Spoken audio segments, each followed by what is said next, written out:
So you had talked about uneven AI regulations, ASML on the downstroke here, maybe NVIDIA on the upstroke, but there's actually some new changes that came out of the big beautiful bill that look like phenomenal tailwinds. And you and I sort of had to, blink a couple times to confirm we were reading this correctly.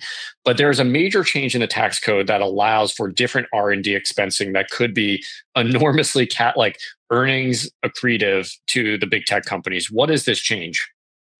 Yeah, so the big beautiful bill. This is actually a wonderful place. If you've been thinking about how do I use AI and kind of my daily life, like going to O3 ChatGPT's reasoning model and saying, can you just think through this how how the big beautiful bill is going to impact X, Y, or Z. In this case, AI taxes.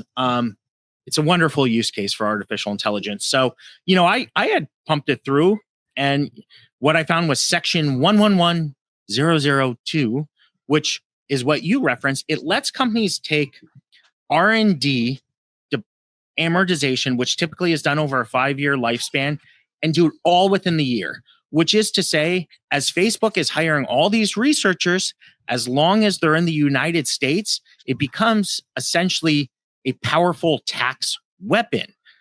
This might be, I don't think this is why Zuckerberg's taking these actions, but I'm sure it is a positive that they have some knowledge that this is coming, and it impacts plans and how you want to hire and approach these markets. And the other area that we're looking at is extending domestic credits for producing these fabrication facilities and advanced technology in the United States. We've seen Taiwan Semiconductor reports out that they're going to continue expanding aggressively in Arizona. What's a key reason for that? Well, you need to not only build your fabrication facilities in the US, you also need US supply chains, which comes back to why NVIDIA is moving its supercomputer supply chain with kind of press release of 500 billion.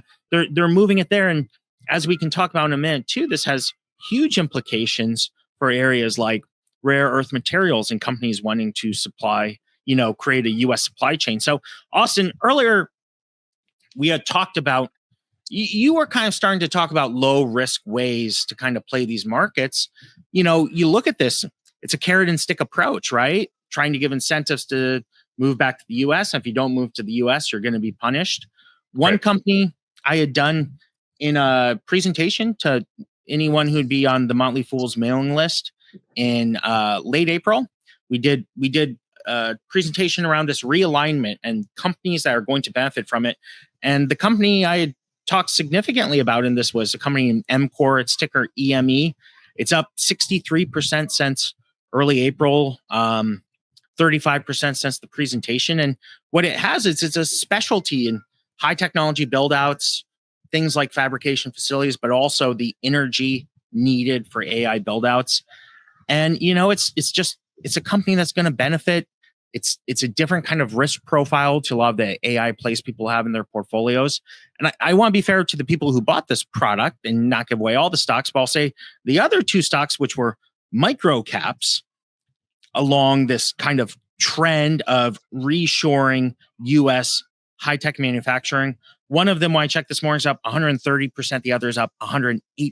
So, it goes to show how dynamic investing across this spaces. I would love to have had some of these ideas. As I know, we have to be fair to the people buying these other products. We have disclosure rules. But, this knowing that these kind of changes are happening are very investable ideas, and I think is going to be a continuing storyline across the next 3 to 4 years.